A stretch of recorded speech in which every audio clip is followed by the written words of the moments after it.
പരിചിതന്റെ നേരെ അപരിചിതന്റെ മുഖവും അപരിചിതന്റെ നേരെ പരിചിതന്റെ മുഖവും കാണിക്കുന്ന രാഷ്ട്രീയക്കാരെ എനിക്കിഷ്ടമല്ല. കഴിഞ്ഞ ദിവസം ഫേസ്ബുക്കിൽ കണ്ടൊരു പോസ്റ്റാണിത്. ഇവിടെ ഇപ്പോൾ ഇതെന്തേ പറയാൻ എന്ന് ചിന്തിക്കുന്നുണ്ടാവും. കാര്യമുണ്ട്, ഇലക്ഷൻ സമയമാണ്. പറഞ്ഞു അവസാനം വയനാടിന്റെ ചുരം കയറി രാഹുൽ ഗാന്ധി എത്തി. കേരളമേറെ ഉറ്റുനോക്കിയ, കേരളത്തിലേറെ ചർച്ച ചെയ്യപ്പെട്ട, പ്രാദേശിക ദേശീയ ചാനലുകൾ വാർത്തയാക്കി ആഘോഷിച്ച കോൺഗ്രസ് അധ്യക്ഷൻ രാഹുൽ ഗാന്ധിയുടെ വയനാട്ടിലെ സ്ഥാനാർത്ഥിത്വമാണ് ഇവിടെ ചർച്ച ചെയ്യപ്പെടുന്നത്. ചുരം കയറി എത്തിയ അധ്യക്ഷൻ എന്ന തലക്കെട്ടോടുകൂടെ കഥകിന്റെ ആദ്യ അധ്യായം ഇവിടെ തുറക്കുകയായി. എല്ലാ മാന്യ പ്രേക്ഷകർക്കും കഥകിന്റെ ആദ്യ എപ്പിസോഡിലേക്ക് സഹർഷം സ്വാഗതം. കുറച്ചൊന്നുമല്ല വയനാട്ടിലെ രാഹുലിന്റെ സ്ഥാനാർത്ഥിത്വം വിവാദങ്ങൾക്കും ചർച്ചകൾക്കും തിരികൊളുത്തിയത്. ഈ വാർത്ത വന്നതോടെ LDFന്റെയും BJPയുടെയും ഉറക്കം നഷ്ടപ്പെട്ടു എന്നതാണ് രാഷ്ട്രീയ വിദൂഷകർക്കിടയിൽ പറഞ്ഞു കേൾക്കുന്നത്. എന്തായാലും രാഹുൽ വയനാട്ടിലെത്തുന്നതോടെ വയനാട് മണ്ഡലം പ്രാദേശിക ദേശീയ തലത്തിൽ ശ്രദ്ധാകേന്ദ്രമായി.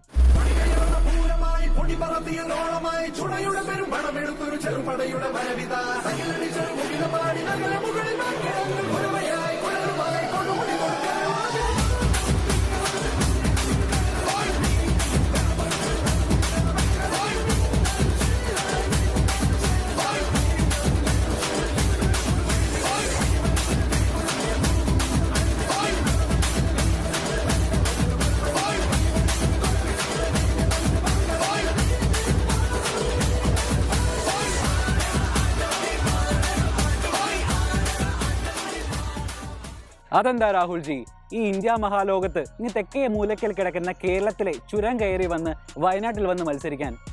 ആർക്കും തോന്നാവുന്ന സ്വാഭാവികമായ ചോദ്യം. ഒരുപക്ഷെ രാഹുലിനും കൂട്ടർക്കും ആ കാരണം ഒന്ന് തുറന്ന് സമ്മതിക്കാൻ ചെറിയൊരു വൈക്ലഭ്യം കാണണം. എന്നാൽ ഇതിനു മുന്നിൽ ശക്തമായ കാരണമുണ്ട്, വ്യക്തമായ രാഷ്ട്രീയ ലക്ഷ്യങ്ങളുണ്ട്. വയനാട്ടിൽ മത്സരിക്കാൻ കോൺഗ്രസ് അധ്യക്ഷൻ രാഹുൽ ഗാന്ധി വരുന്നു എന്ന് പറയുമ്പോൾ അതിൻ്റെ ഏറ്റവും ശക്തമായ കാരണം ദക്ഷിണേന്ത്യ പിടിച്ചടക്കുക എന്ന് തന്നെയാണ്. അതിന് ഏറ്റവും സുരക്ഷിതമായിട്ടുള്ള മണ്ഡലം വയനാട് തന്നെയാണ്. തമിഴ്നാട്, കർണാടക സംസ്ഥാനങ്ങളോട് അതിർത്തി പങ്കിടുന്ന വയനാട്, കോഴിക്കോട്, മലപ്പുറം തുടങ്ങിയ ജില്ലകളിലായി പടർന്നു കിടക്കുന്ന ഏക മണ്ഡലം. വാഴ നനയ്ക്കുമ്പോൾ ചീരയും നനയും എന്ന് പറഞ്ഞു കേട്ടിട്ടില്ലേ?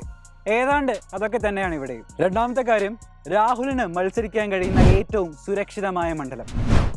UDFും കോൺഗ്രസും പഴമുറം പയറ്റി കിട്ടിയ വയനാട് മണ്ഡലത്തെ തങ്ങളുടെ ഉറച്ച കോട്ടയായാണ് കരുതി പോരുന്നത്. പിന്നെ എന്തിന് രാഹുൽ അമാന്തിക്കണം? രണ്ടാമൊന്ന് ചിന്തിക്കാതെ വയനാട്ടിലേക്ക് വെച്ച് പിടിച്ചത് ഇതുകൊണ്ടൊക്കെ തന്നെയായിരിക്കണം. അല്ലാതെ രാഹുൽ പറയുന്നത് പോലെ ദക്ഷിണേന്ത്യൻ സംസ്ഥാനങ്ങളെ മോദി അമ്മായിയമ്മ പോര് കാണിച്ച് തഴയുകയാണെന്നും തനിക്ക് അത് കഴിയില്ലെന്നും അതുകൊണ്ടാണ് ദക്ഷിണേന്ത്യൻ സംസ്ഥാനങ്ങളോട് ഐക്യദാർഢ്യം പ്രഖ്യാപിച്ചുകൊണ്ട് മത്സരിക്കാൻ വരുന്നത് എന്നൊക്കെയുള്ള രാഹുലിന്റെ വാദങ്ങൾ രാഷ്ട്രീയ വിടൽസ് മാത്രമാണ്. ഈ ലോക്സഭാ തെരഞ്ഞെടുപ്പ് അടുത്തപ്പോഴാണോ രാഹുലിന് ഈ സ്നേഹവും തിരിച്ചറിവും ഉണ്ടായത് എന്ന് മാത്രം ചോദിക്കരുത്. രാഷ്ട്രീയം അതങ്ങനെയാണ്. അതിൽ രാഹുൽ ഗാന്ധിയായിട്ട് തുടക്കമിട്ട പുതിയ കാര്യമൊന്നുമല്ല.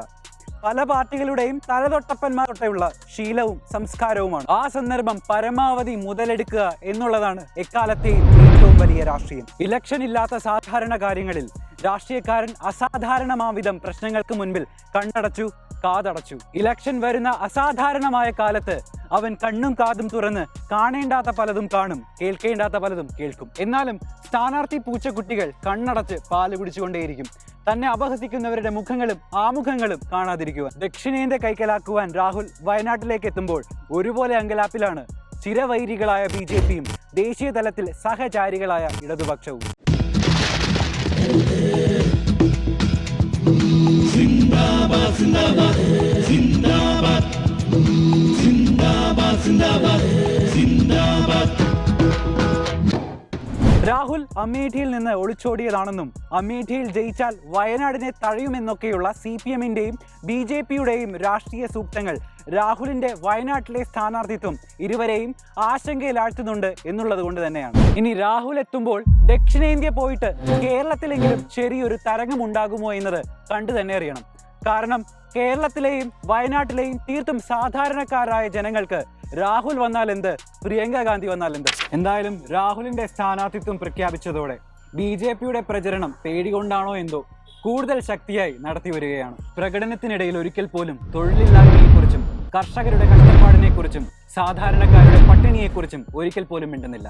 നോട്ട് നിരോധനം ഉണ്ടാക്കിയ ഗുണഗണങ്ങളെ പറ്റിയും ഉണ്ടാക്കിയ തൊഴിലാളികളെ പറ്റിയും പറഞ്ഞു കേൾക്കുന്നില്ല. അഭിപ്രായം എനിക്ക് അവനെ കാണുമ്പോൾ അവൻ എന്ത് ചെയ്തു ഈ ലോകത്തിന് വേണ്ടിയിട്ട്, ഈ നാടിന് വേണ്ടി എന്ത് ചെയ്തു? 15 ലക്ഷം രൂപയുടെ കോട്ട് അവൻ ഇട്ടുകൊണ്ട് അവൻ എന്ത് ചെയ്തു?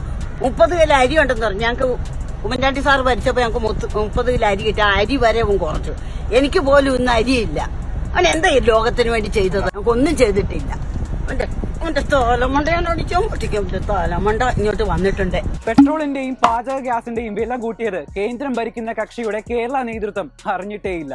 ഉപ്പ് തൊട്ട് കർപ്പൂരം വരെയുള്ള സാധനങ്ങളിൽ GST എന്ന മരണമാല്യം ചാർത്തി കൊടുത്തപ്പോൾ സാധാരണക്കാരൻ അനുഭവിക്കുന്ന പെടാപ്പാടിനെ കുറിച്ച് അവർ കേട്ടതേയില്ല. കാണേണ്ടത് കാണാനും കേൾക്കേണ്ടത് കേൾക്കാനും പറയേണ്ടതുപോലെ പറയാനും ആർജവം കാണിക്കുമ്പോഴാണ് സാധാരണക്കാരുടെ നിന്നും രാഷ്ട്രീയക്കാരനുണ്ടാവുക. 20% ജനങ്ങൾക്ക് 72,000 രൂപ വീതം അക്കൗണ്ടിൽ. തദ്ദേശ സ്ഥാപനങ്ങളിൽ 30 ലക്ഷം തൊഴിലുകൾ സൃഷ്ടിക്കും. കാർഷിക കടം എഴുതിത്തള്ളും. തിരിച്ചടച്ചില്ലെങ്കിൽ ക്രിമിനൽ കുറ്റമല്ല. GST ഒറ്റ നിരക്കിലേക്ക് മാറ്റും. ഇതൊക്കെയാണ് നീതി നമ്മൾ നടപ്പാക്കും എന്ന തലക്കെട്ടോടെ രാഹുൽ സമർപ്പിച്ച പ്രകടന പത്രികയിലെ പ്രധാന ആകർഷകങ്ങൾ. ഇതൊക്കെ നടക്കുമോ എന്തോ. ഇതുപോലെ എത്ര പ്രകടനങ്ങൾക്കും പ്രഹസനങ്ങൾക്കും നമ്മൾ സാക്ഷിയായി. എത്ര വാഗ്ദാനങ്ങൾ പറഞ്ഞ് നമ്മെ പറ്റിച്ചിട്ടുണ്ട്. വോട്ട് മാറി കുത്തി എത്രയോ വട്ടം നമ്മൾ സ്വയം വിഡ്ഢികളായി. ഇപ്പോൾ രാഹുൽ ഗാന്ധി അദ്ദേഹത്തിന്റെ മുതുമുത്തപ്പന്മാർ തുടങ്ങി നമ്മെ പറഞ്ഞും പറ്റിച്ചും പല മുദ്രാവാക്യങ്ങളുമായി കടന്നുപോയി. അദ്ദേഹത്തിന്റെ മുത്തശ്ശി ഗരീബി ഹടാവോ എന്ന ഒരു വലിയ സ്വപ്ന ഗോപുരം പണിതു. ആ ഒരു മുദ്രാവാക്യം കൊണ്ട് സാധാരണക്കാരന്റെ വോട്ട് പിടിച്ചെടുത്തു. പണിതീർത്ത ഗോപുരത്തിൽ കോർപ്പറേറ്റുകളെ കിടത്തിയുറക്കി. അപ്പോഴും കോരന്റെ കഞ്ഞി കുമ്പിളിൽ തന്നെ. ഇന്ന് രാഹുൽ ഗാന്ധിയുടെ ഊഴം. ഇക്കുറിയെങ്കിലും ചരിത്രം ആവർത്തിക്കാതിരിക്കട്ടെ. ഏറെ ചർച്ചാ